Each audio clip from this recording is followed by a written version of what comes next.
बोलिए सर। नमस्कार।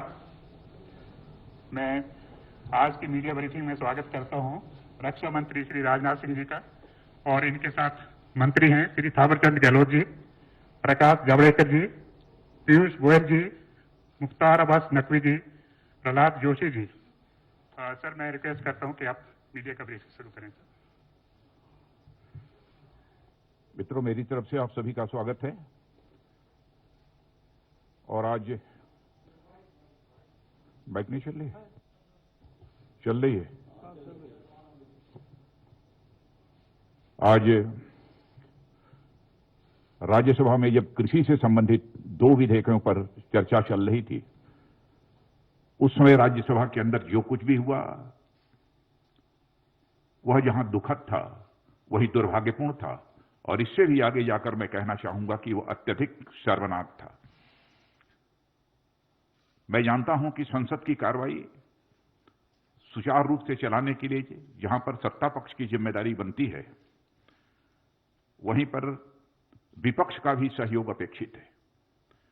विपक्ष की भी संसदीय मर्यादाओं का पालन करते हुए अपनी भूमिका का निर्वाह करना यह अपेक्षित होता है, एक्सपेक्टेड होता है विपक्ष के द्वारा भी। लेकिन आम जनता के अंदर, आम किसानों के अंदर एक गलतफहमी पैदा करके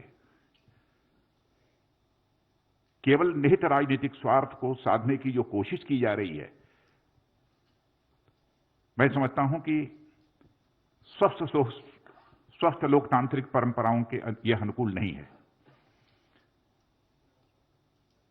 और यह दोनों विधेयक, मैं कह सकता हूं, किसान और कृषि जगत दोनों के लिए यह ऐतिहासिक हैं। इसे लागू करने से स्वाभाविक रूप से किसानों की आमदनी बढ़ेगी, लेकिन किसानों के बीच गलतफहमी पैदा की जा रही है। एमएसपी समाप्त कर दी जाएगी, एपीएमसी समाप्त कर दी जाएगी।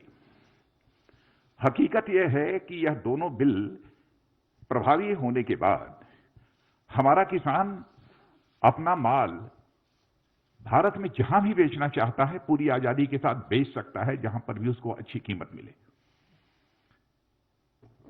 न तो एपीएमसी समाप्त हो रही है और न तो एमएसपी समाप्त हो रही है।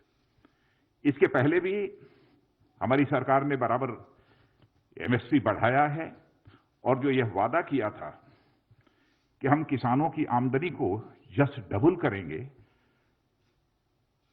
तो उस लक्ष्य को काफी हद तक हमने हासिल करने में भी कामयाबी हासिल की है। लेकिन हम इसे और आगे ले जाना चाहते हैं। लेकिन जैसा मैंने कहा कि डिप्टी चेयरमैन राज्यसभा के, उनके साथ जो दुर्व्यवहार हुआ है, प्रत्यक्ष सारे देश ने अपनी आंखों से उसे देखा है। हरवंश जी पत्रकारिता क्षेत्र में लंबे समय तक उन्होंने काम किया है और लोग अच्छी तरह परिचित हैं।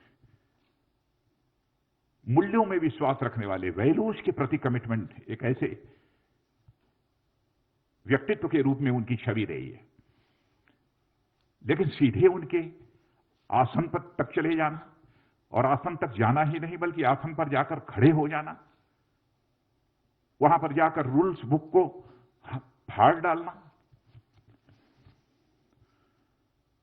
और इतना ही नहीं, वहां पर पहुंचकर रूल्स बुक को फाड़ना और अन्य भी जो कागजात रखे हुए थे उसे भी फाड़ देना और आसन के ऊपर चढ़ जाना। जहां तक मैं जानता हूं, मैं कह सकता हूं कि संसदीय इतिहास में कभी ऐसी घटना न तो लोकसभा में हुई है न राज्यसभा में हुई, और राज्यसभा में होना तो यह और बड़ी बात है। राज्यसभा को हम हाउस ऑफ एल्डर्स कहते हैं। संसदीय परंपराओं में विश्वास रखने वाला कोई भी व्यक्ति निश्चित रूप से इस प्रकार की घटना से आहत होगा। आज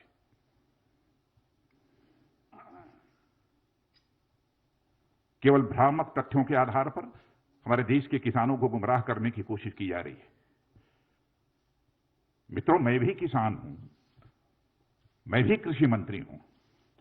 मैं तो अपने जीवन में, राजनीतिक जीवन में कभी यह सोच नहीं सकता कि हम जिस सरकार में हुआ, सरकार कुछ ऐसा कदम उठाएगी जो किसानों के हितों पर चोट पहुंचाने वाला होगा।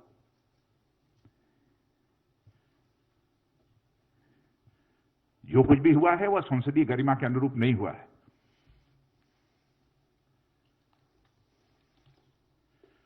और संसदीय लोकतंत्र में मर्यादाओं का बहुत बड़ा स्थान होता है। जब संसदीय मर्यादाएं टूटती हैं तो लोकतंत्र की परंपराएं भी शर्मसार होती हैं और तार-तार होती हैं।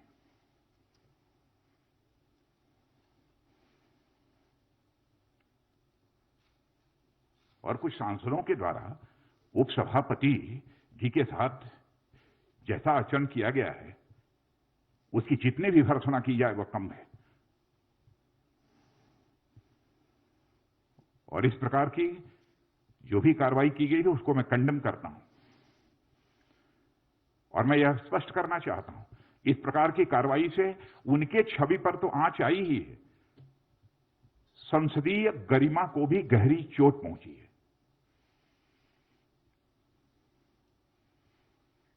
तो इस अवसर पर मुझे इतना ही कहना था।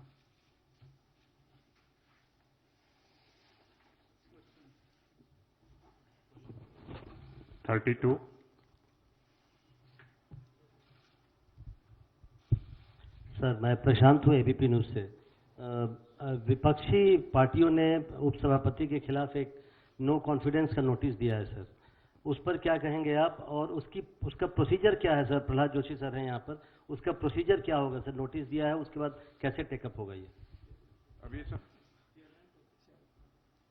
अब चेयरमैन देखेंगे। नोटिस गई है, चेयरमैन को जो इस संबंध में फैसला करना होगा करेंगे।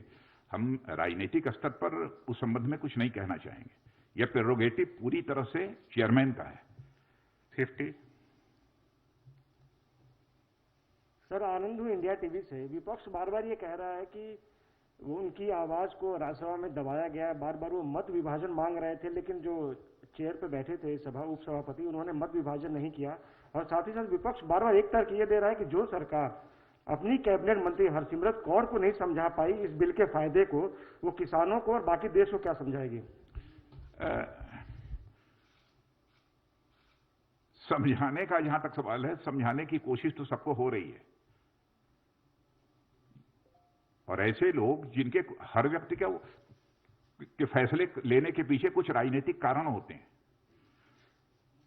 कैसे उन्होंने यह फैसला किया उस संबंध में मैं कोई टिप्पणी नहीं करना चाहता हूं।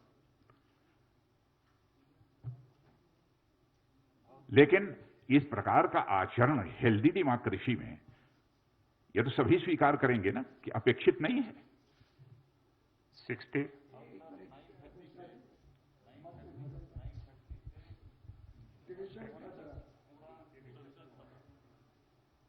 अब ये संसदीय कार्य मंत्री बतला रहे हैं कि 9:30 बजे से 1:30 बजे तक पूरा डिस्कशन चला है। अच्छा, दूसरी चीज, मान लिया उन्हें महसूस हुआ कि उनको इग्नोर किया गया, उनकी बात नहीं सुनी किसी, मान लिया। लेकिन मैं ऐसा मानता नहीं, लेकिन उनके हिसाब से भी हम माने। तो क्या इस हेल्दी पार्लियामेंट्री डेमोक्रेसी में उस व्यक्ति को वायलेंट होना चाहिए, चेयर पर अटैक करना चाहिए,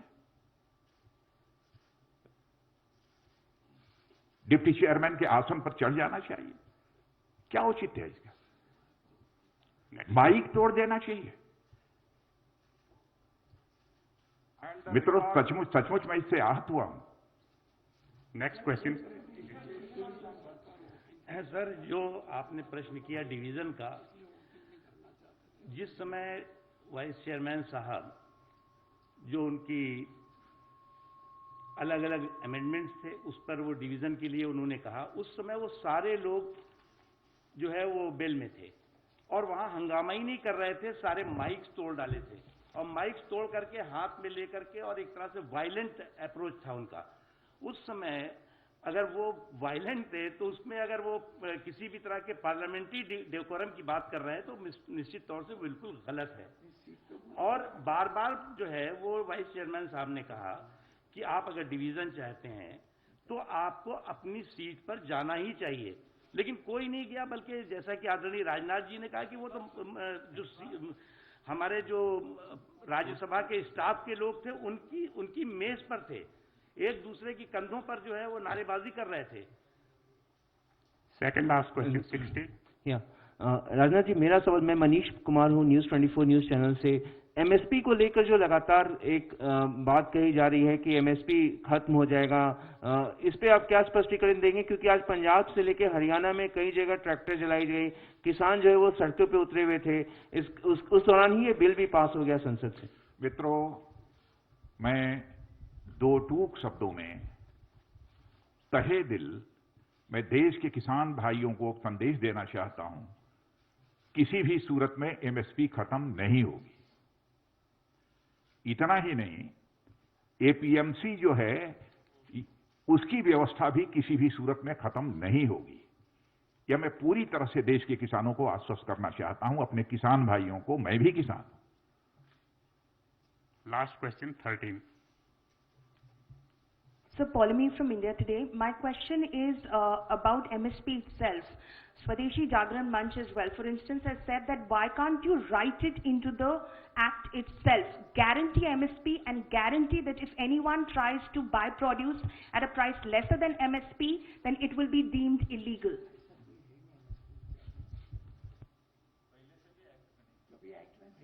ऐसा प्रोविजन कभी एक्ट में रहा भी नहीं है, इसके पहले भी। Thank you very much, sir. Friends, thank you very much. MSP is not a part of any law. It's an administrative order.